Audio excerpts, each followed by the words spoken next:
Hello everyone, my name is Sharon Mundia and I'm a digital and lifestyle content creator based here in Nairobi. And today I have the pleasure of taking you through the amazing work that Bookbunk have been doing to restore libraries in the country.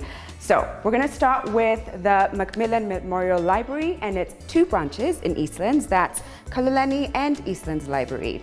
So if you don't know, I'm a bit of a book enthusiast. I love me some books. And it brings me so much joy to see the transformative work that Bookbunk have been doing.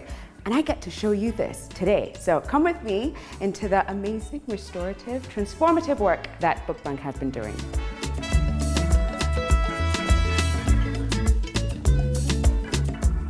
So behind me is Kaloleni Library, which is actually the smallest of the three libraries that my friends over at Bookbunk restored during the pandemic. Can you believe it? Come take a look at this transformative journey.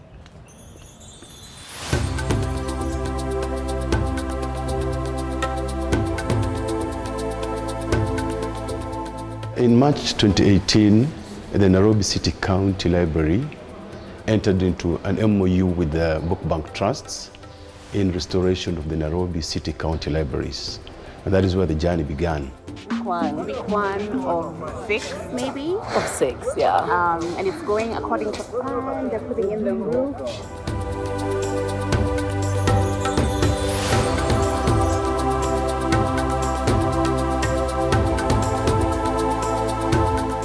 This is the busiest of the three libraries. So the most exciting thing is blowing the capacity, like almost tripling it. We've opened up reading spaces outside, we put doors where there were none, so the building is just a lot more open.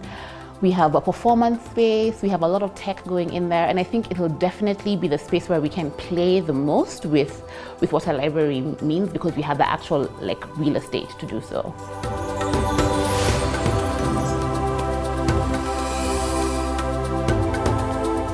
What we are going to do on this part, we are going to make an outdoor terrace where you can sit. So what we'll do, we'll bring in a 40-foot container for this part, which will house the toilets. We'll have the male and the female toilets, and also a toilet for the disabled. This one will have a covered walkway, which will lead to these toilets. My favorite story so far was with a young lady who used the library herself when she was a student, and was very excited about being part of refurbishing it for other people in her community. So that's always a deeply enthralling time. I'm Selfa. I come from Maringo, around here. I do the casual labor cleaning and moving of stuff. The reason why I decided to get involved in this program is because as a kid I used to come here. It was my safe haven. Whenever I had an issue, I used to come here, relax. And I would also like in future other kids to find a place where they can relax, think about themselves, learn, and just have peace of mind of their own. Architecture obviously is taking up a large chunk of our time. We don't come from a construction background, so we learn something new all the time. So we have hundreds of drawings done. We've done a lot of imagery, which kind of helped us to discuss the design with the Bookbunk, and as well as the locals who've been shown what we're intending to do. And we think in the next 5-6 weeks we're going to have something that everyone is going to be really proud of.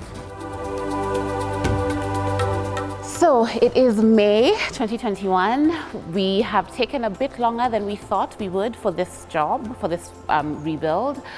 But we're just about ready to reopen it. In about 2 weeks, we'll be ready to open to the public. We've trained security teams, we've trained janitors, we've hired people from the community, and we're just at the tail end of testing everything out. So we're excited to finally open both this space and Kaloleni, by the way.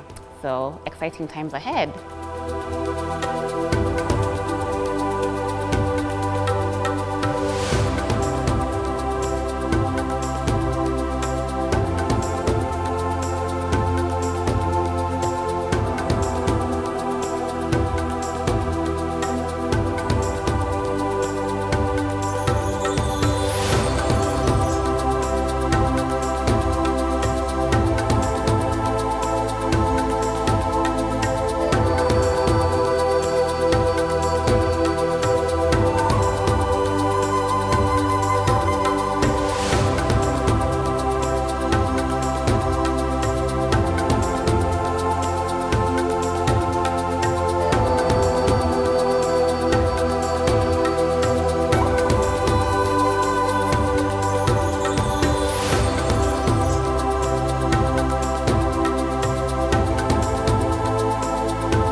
now in Eastlands Library in Makadara, which is actually in the same compound as the Makadara Huduma Center.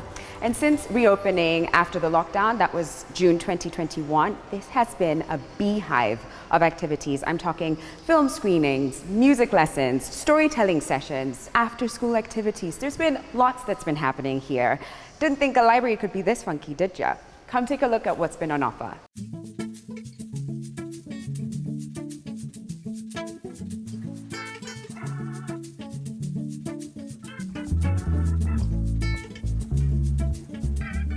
We're super excited to have you guys here. It's an exciting project season for us.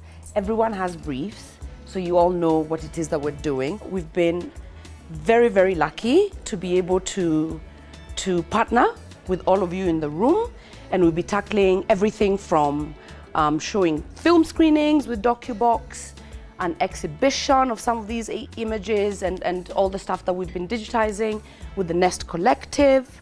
Warimunduba will be working on like the music aspect of things, which is super exciting.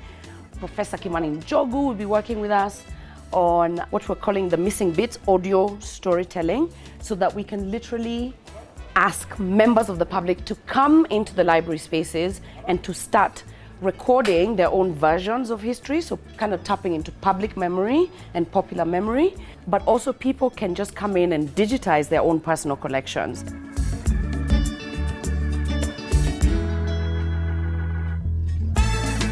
We're here to unearth these hidden histories in our present-day imagination and to explore what has changed and what hasn't changed in our media reporting, and to trace the threads that remain alive today.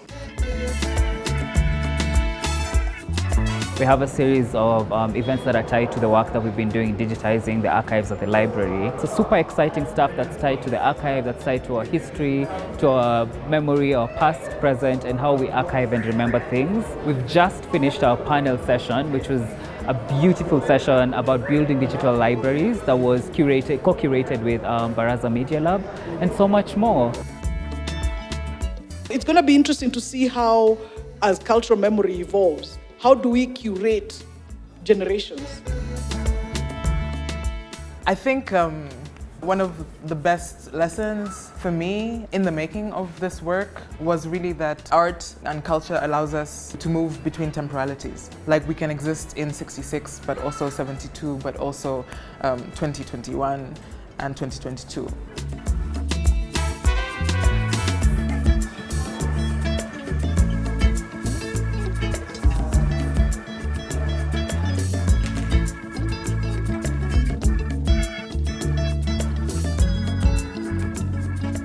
Culture and the arts, and sports.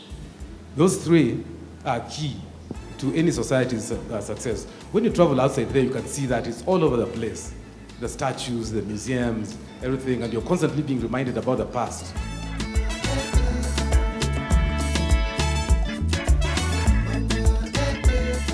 Music Bunk and Dance Bunk are very important because you are letting the community know the library is not just a space for reading, but also for other activities, other programs. They were really sensitized, they were interested, and I believe that more programs will be made available and children will sign in. I'm so excited this is happening because I'm a member of the community, and having children in my community being given these opportunities, because you never know what they'll be in the future.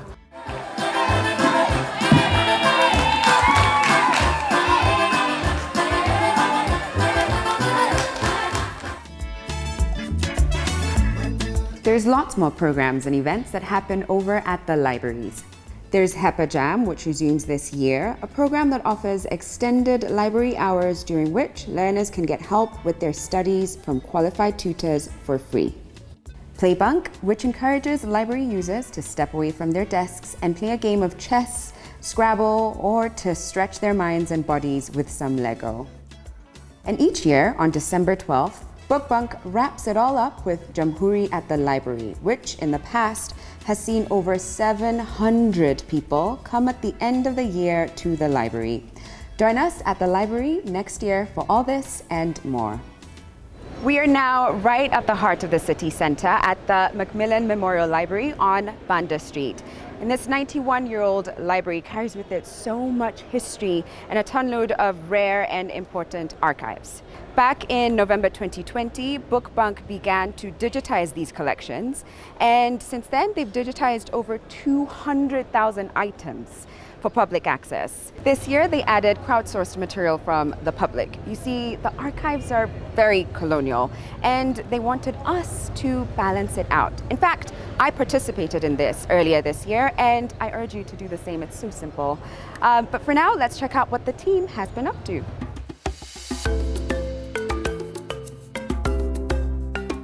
We have partnered with African Digital Heritage, the lovely Chow Maina, to teach us about digitization work. Today we're getting a workshop going on, so we're determining how to scan the actual collections and what to do with the files after.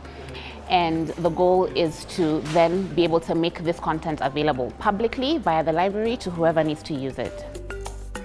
So this morning we were doing an introduction to digitization, basically looking at digitization as a process, not necessarily an end, but actually the beginning of quite a long process in dissemination, archiving, preservation, maintenance, just to give the interns and the library staff an awareness that digitization is a continuing work.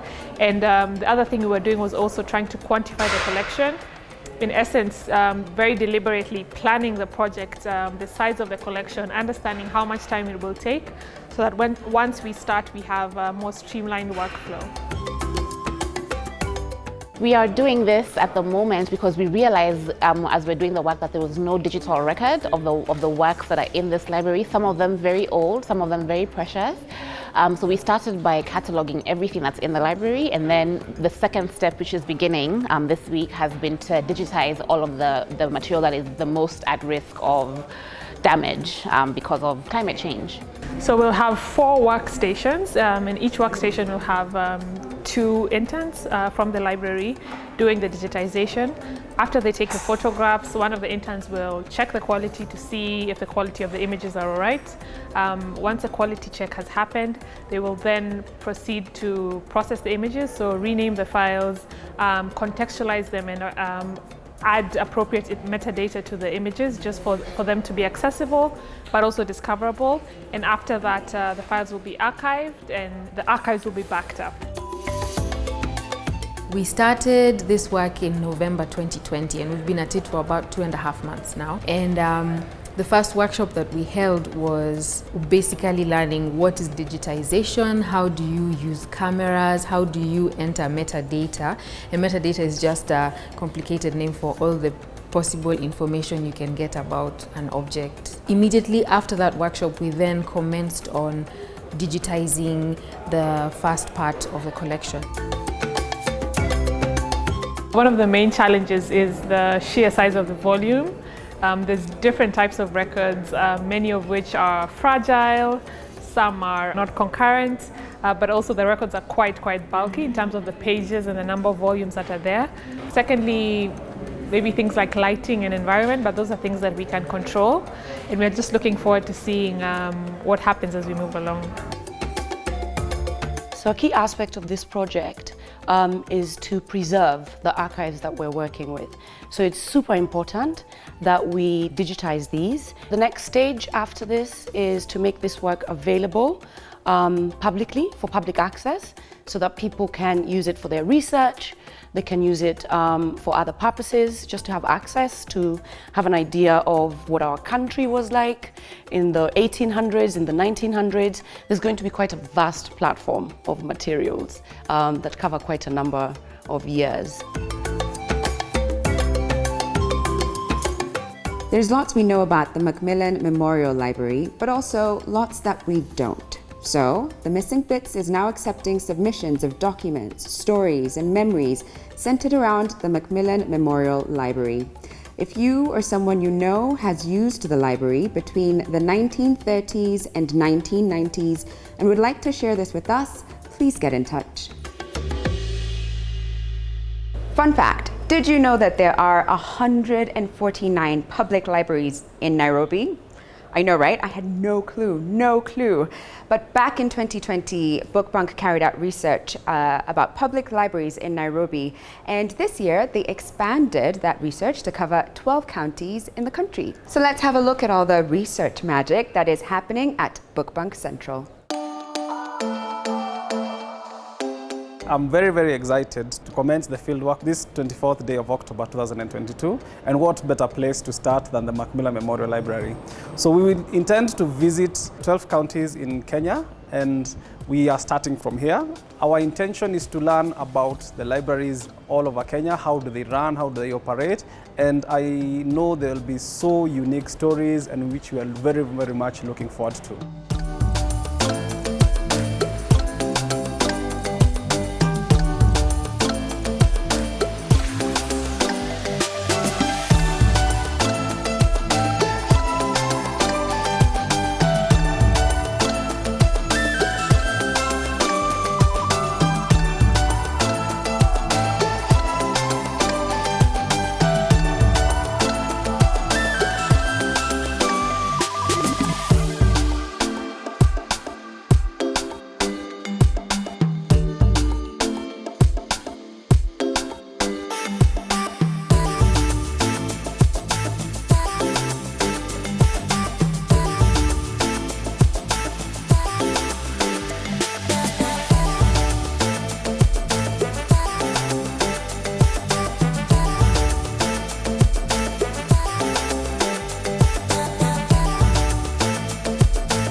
Have loved all the libraries we've seen. We've seen so many libraries, and what has stood out for me really immensely is just the resilience of the libraries that we have found around, incredible support from the community, and just a love for libraries from this county. Kulikuwa kwa mfano Church Missionary Society wameanza library free at town wakianza for the freed slaves. But do you think bado iko? You see, these things kama unazifuatilia historically, then unaweza ona ile chronology ya masuala library huku. Kwa mfano I might be able to find you kama some PDF files ambazo utaona nani na nani walianza lini. Mombasa Club walikuwa na library karibu na Fort Jesus, but it was for Europeans only. So you can go about, pengine utaona hata picha zao nyingine za zamani wamebandika.